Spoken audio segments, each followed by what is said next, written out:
Dag 8. 5 ord per dag. Repetition dag 7. Vilka språk talar? Lyssna och säg efter. Öva uttalet.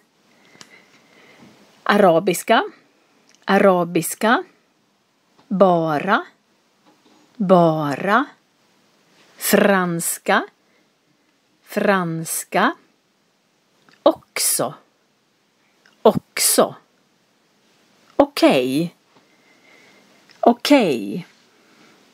Vilka språk talar du? Jag talar arabiska, engelska och svenska. Och du?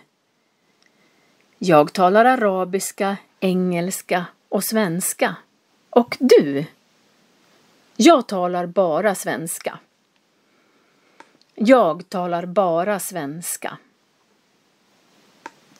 Vilka språk talar du? Jag talar svenska och franska. Jag talar svenska och franska.